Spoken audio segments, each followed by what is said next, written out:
اعوذ باللہ من الشیطان الرجیم بسم اللہ الرحمن الرحیم صراط الذین انعمت علیہم. اب اس کی مزید وضاحت ہے، راستہ اس کا ان لوگوں کا جن پر تیرا انعام ہوا. یہ کون لوگ ہیں؟ اس کی وضاحت آپ کو ملے گی سورہ نساء میں.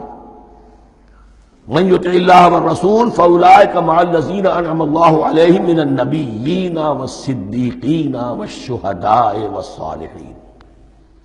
چار طبقات ہیں منعم علیہم جن پر اللہ کا انعام ہوا ہے.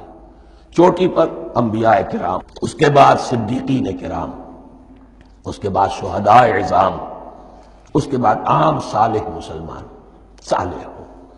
یہ بیس لائن ہے. اس سے اوپر کا درجہ شہداء کا ہے، اس سے اوپر کا درجہ صدیقین کا ہے، اور پھر اس سے اوپر کا درجہ انبیاء کا ہے. انبیاء میں سے پھر وہ بھی ہوتے ہیں کہ جو اولو العزم میں من الرسل ہیں، لیکن یہ چار طبقات ہیں، ان کے راستے پر ہمیں چلا. غیر المغضوب علیہم ولا الضالین، جو مغضوب علیہم نہیں ہوئے، جن پر تیرا غضب نہیں ہوا. اور غضب ہوتا ہے ان پر کہ جو ہدایت کے واضح ہونے کے بعد ہدایت کو ترک کر دیں، وہ ہے مغضوب علیہم.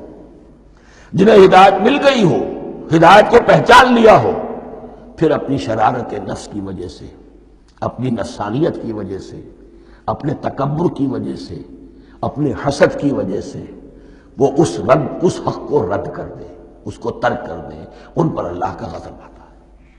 اور اس میں اس کی بہت بڑی مثال تاریخ کے اعتبار سے یہودی ہیں. اللہ نے انہیں ہدایت دی، کتابیں عطا کی، تورات، انجیل، زبور، سینکڑوں نبی ان میں مبعوث کیے. 1400 برس تک نبوت کا تار ٹوٹا ہی نہیں، مسلسل. ابتدا میں بھی 2 نبی، موسیٰ اور ہارون، اور اختتام پر بھی 2 نبی، عیسیٰ اور یحییٰ علیہ السلام. اور ان کے مابین کوئی لمحہ نہیں آیا ہے تاریخ بنی اسرائیل میں جبکہ کوئی نہ کوئی نبی موجود نہ ہو. لیکن انہوں نے اپنی شرارت نفس کی وجہ سے ہدایت تورات سے بھی منہ موڑا، اور پھر سب سے بڑی بات یہ کہ ہدایت محمدی سے، ہدایت قرآنی سے بھی صلی اللہ علیہ وسلم منہ موڑا. وہ ہے مغضوب علیہم ولا الضالین، اور نہ ہی گمراہ ہوئے. یہ لفظ جو آتا ہے عربی زبان میں گمراہ کا بھی ہے اور تلاش حق میں بھٹکنے والے کا بھی ہے. ایک وہ شخص ہے جس پر حق ابھی واضح نہیں ہوا، وہ تلاش میں ہے، اس کے لیے بھی ضال کا لفظ آئے گا. اسی طرح کوئی شخص کسی کے عشق اور محبت میں ایسا ہو جائے، دیوانہ ہو جائے، اس کو بھی ضال کہتے ہیں. یعنی اس کے اوپر جذبات کا اتنا غلبہ ہو گیا ہے کسی کی محبت اور عشق کی بنا پر. تو حضور کے لیے یہ لفظ آیا ہے وَوَجَدَكَ ضَالًّا فَهَدَىٰ، اور یہ تو سورۃ الضحیٰ ہے، اکثر بیشتر لوگوں کو یاد ہوگی. تو یہ جو ضال کا لفظ ہے، اس میں سمجھ لیجئے ضروری نہیں ہے کہ وہ گمراہ ہو، بلکہ وہ بھی کہ جو ابھی راہ ہدایت کی طلب میں، اس کے حصول کے لیے اس کی تلاش میں کوشاں ہیں. اور وہ بھی کہ جو کسی مغالطے کی وجہ سے حق سے منحرف ہو جائے. یہ بھی جان لیجئے کہ ایک ہے بدنیتی، تکبر، حسد، حق کو جان کر پہچان کر رد کر دینا یا چھوڑ دینا یا ترک کر دینا. ایک ہے کسی غلطی میں، کسی جذبات کے اندر آ کر، کسی غلو کے اندر مبتلا ہو کر اور حق سے منحرف ہو جانا. اس کی جو سب سے بڑی مثال ہے وہ نصارہ ہے، عیسائی ہے. حضرت مسیح کو انہوں نے مانا لیکن غلو کیا. یہ لفظ آئے گا آگے، لا تغلو فی دینکم، اپنے دین میں غلو نہ کرو. جیسے ہمارے ہاں بھی بعض لوگ ہیں جو حضور صلی اللہ علیہ وسلم کی تعریف میں، حضور صلی اللہ علیہ وسلم کے ساتھ اپنی محبت کے اظہار میں غلو کر جاتے ہیں. یہ انتہا درجے کو ہو گیا تھا حضرت مسیح علیہ السلام کے ماننے والوں میں، اور اس کی بنا پر انہوں نے تثلیث کا عقیدہ ایجاد کر لیا اور حضرت مسیح علیہ السلام کو اللہ کا بیٹا بنا دیا. تو اس کی سب سے بڑی مثال ضالین کی اس اعتبار سے کہ ہدایت پانے کے بعد کسی بدنیتی سے نہیں بلکہ کسی اچھے جذبے میں غلو کی وجہ سے.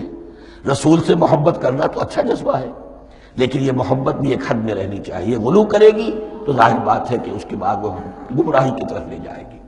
تو یہ ہے اس سورہ مبارکہ کا ترجمہ. اور اس کے بعد آخر میں آمین کہنا یہ مسنون بھی ہے، کہنا چاہیے. البتہ اختلاف یہاں بھی صرف اتنا ہے کہ نماز میں جب آپ امام کے ساتھ ہیں، وہ اگر جہری قرات کر رہا ہے تو آیا اس کے بعد آپ کو بھی بالجہر کہنا ہے آمین یا نہیں کہنا؟ یہ اختلاف ہے، ان میں کوئی فرق واقع نہیں ہوتا۔ یہ چیز متفق علیہ کہ کہنا ہے آمین، بلکہ یہ آمین تو یہودیوں میں ہے، یہ آمین جو ہے یہ عیسائیوں میں بھی ہے۔ ان کی بھی جو لارڈس پریئر ہے اس کے بعد آمین، وہ آمین کہتے ہیں، وہ فرق وہ لفظ ایک ہی ہے، اس لیے کہ عبرانی زبان اور عربی زبان یا تو ہم یہ کہہ سکتے ہیں کہ دونوں بہنیں ہیں، کوئی ایک مشترک زبان تھی ان کی ماں جس کی یہ دو بیٹیاں ہیں، اور یا یہ کہنا پڑے گا کہ عربی زبان کی ماں جو ہے وہ عبرانی زبان ہے۔ بہرحال بڑا قریبی رشتہ عربی کا اور عبرانی کا ہے، اس اعتبار سے وہ آمین۔ اب آپ کو معلوم ہے ہم السلام علیکم وہ کہتے ہیں، وہ سلام کہتے ہیں، فرق کیا ہے؟ وہ تو تلفظ کا فرق ہے۔ اسی طریقے سے اور بہت سے الفاظ ہیں، میں بعد میں بتا۔ اب میں اس صدق اللہ العظیم۔